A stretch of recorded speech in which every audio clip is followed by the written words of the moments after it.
Hi, I'm Caroline Mitchell, Canine Behaviourist at Good Doggy. In the world of dog behaviour and training, clients tend to focus on the unwanted behaviour that they can see.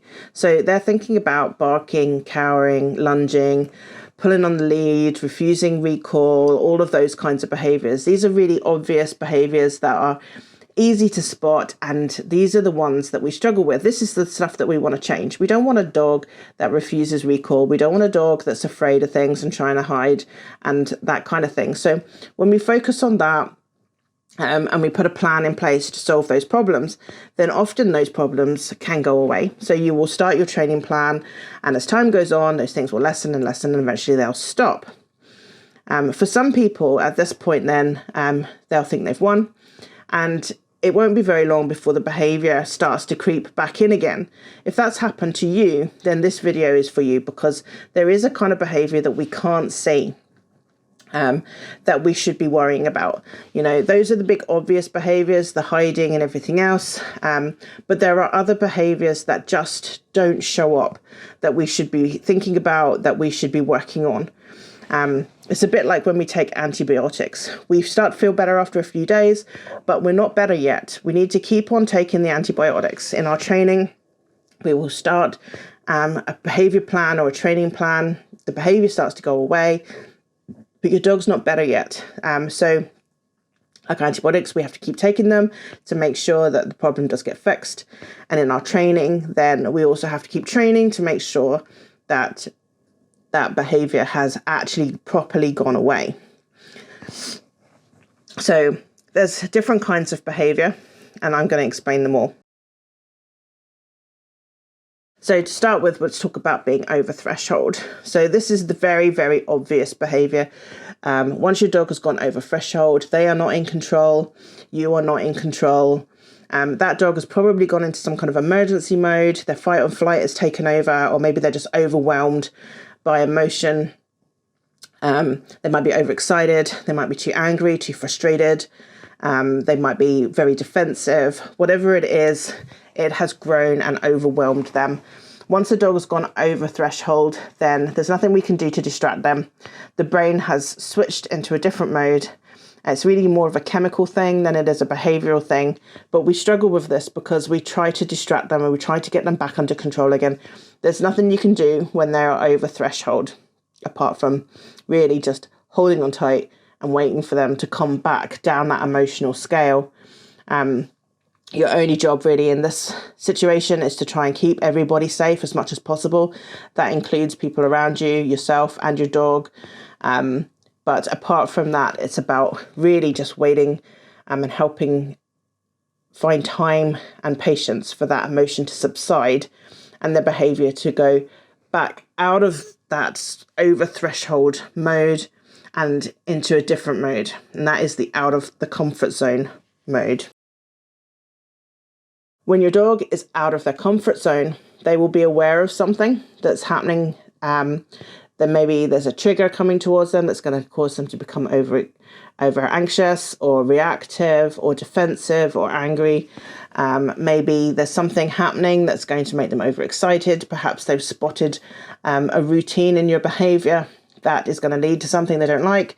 Perhaps they've got separation anxiety and they've noticed that you're putting the boots on that mean you're going to work, not the boots that mean you're going for a walk. So things like that. So at this point, they know that there's a problem. Something has changed, something is happening, and it's started to push them along that behaviour scale. But at this stage, the behaviour is not out of control.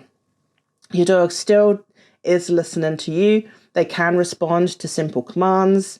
They can listen to you. They can be trained. You can distract them with treats and toys and things like that.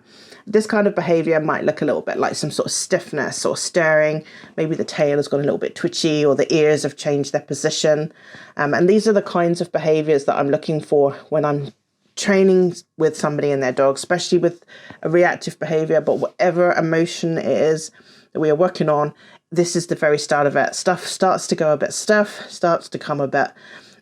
Movement will change, the speed will change. And that's the first sign visibly that there's something happening and that we don't have much time to get involved and intervene. So if you're trying to intervene with your dog when they're over threshold, when they're barking and lunging and shouting, then when they're grabbing at their lead or so overexcited they're bouncing in suckles, that kind of thing, then you've left it too late. You need to look for those earlier signs, and those signs are telling you that now is the time to intervene and start doing some training, trying to de-escalate that emotion, whatever that emotion is, excitement, frustration, anger, whatever it is.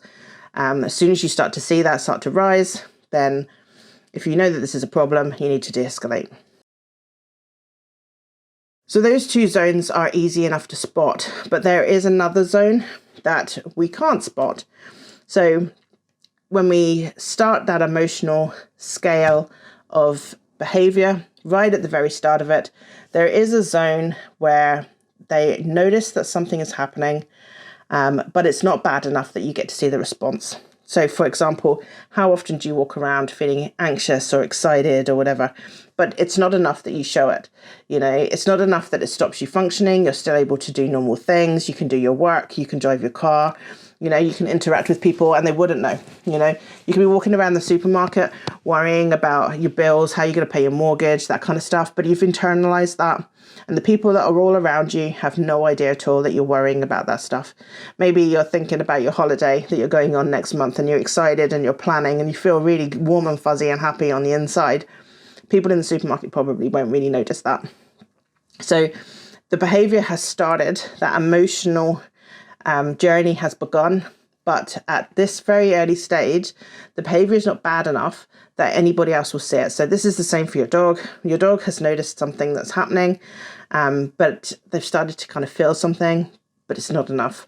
They haven't changed their pace. They haven't changed their body language. They haven't changed the way they're doing anything, but they are thinking about this stuff and it is starting to take its toll. So once the scale has started, then as long as the trigger doesn't go away, then their behavior will continue to escalate. If it does go away, then it will de-escalate. And if it stays where it is, then they might not see much change, or eventually it'll just disappear. And, that emotion will just disappear because they've just got used to it, So at those very early levels, it's easy for a dog to kind of socialize with something that maybe they're not sure about, but they can get used to it while it's very internal. So if you're not seeing signals, then in terms of their emotion and socialization and stuff like that, it's probably fine to not notice, because as long as we're exposed to something quite frequently, then they will just get used to that. Once the behavior has become visible, though, we've gone past that point, and constant exposure is not working now, not certainly in the way that you would want it to. So we know then that they might appear to be calm and coping, but actually the behavior has already started on that scale. So why is this a problem? Well, the problem is that even though we can't see it, it's invisible, it does still exist. And when we can't see it, we're not doing anything about it. So for example, if a dog's very anxious about something, when it's very visible, we will work really hard on it until eventually it seems to have disappeared. But if it hasn't gone away completely, then that behavior will start to creep back in. Just like those antibiotics, we'll work really, really hard at the start, and the behavior will go away. The antibiotics, you'll take them every single day religiously on time, and the illness goes away. But if we stopped taking them then that behavior, that illness would start to take over again. And with dogs, the behavior could start to creep in. So if we don't know there's a problem in the first place, then the behavior we can't see doesn't matter. But if we've started with a problem behavior and we've worked backwards from that, then the behavior we can't see now is a problem, because we know that we haven't solved the problem yet. It's gone below the surface and it's still just simmering away. So what can we do? So what we should be doing is we should be generalizing. So we know that certain things will cause anxiety to our dogs. If it's a small white dog that causes anxiety, visible anxiety that we can spot, it's likely other small dogs and other white dogs do as well. If that's all we can see, small white dogs, then the other types, that generalization, that one step removed, those things will still be causing anxiety, just not in an obvious way yet. If your dog is scared to get in the car, we can be sure that he's also scared to be near it. It just might be that we can't see that, so we assume it's only being in the car that's the problem, but actually walking towards the car might also be that anxiety that's hidden away. You can be sure that whatever it is that your dog's scared of, there's a milder version of it that is also causing that anxiety. There's a filtered down version, which is creating the same emotion, just not enough that we can see that. So when I start to train a dog like this, I roll the behavior backwards. I look for a simplified version. I look for something that could be generalized, and I work on that as well. In fact, in some cases, I might even start there, because sometimes anxiety can be so bad that you need to start with something that your dog can achieve, and it must be that stuff that you can't see. The beauty of doing this is that it might feel like a waste of time. I'm sure you're sitting there thinking, but Caroline, if we're just training the stuff we can't see, how do we know that we're getting it right? How do we know it's working? You just trust that it is, because what will happen is that when you're working on the lowest level of a trigger, when that becomes easy, everything becomes easier.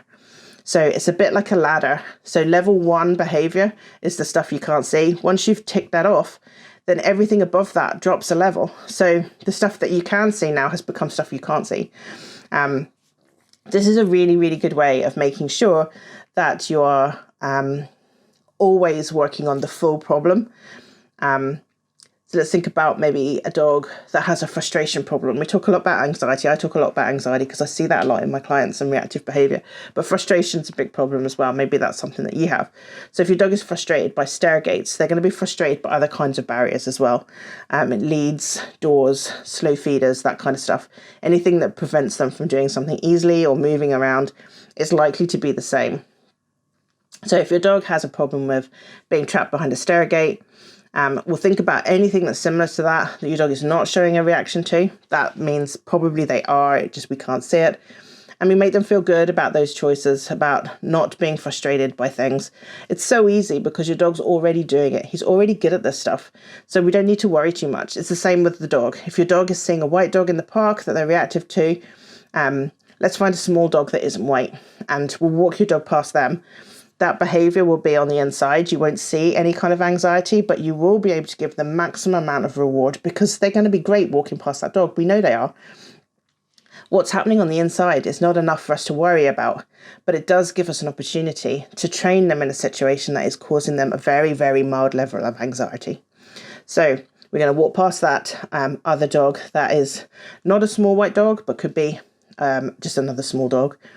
They're going to get lots and lots of encouragement because you're going to be proud of them. You're going to give them loads of rewards, lots of vocalization, lots of good boys, girls.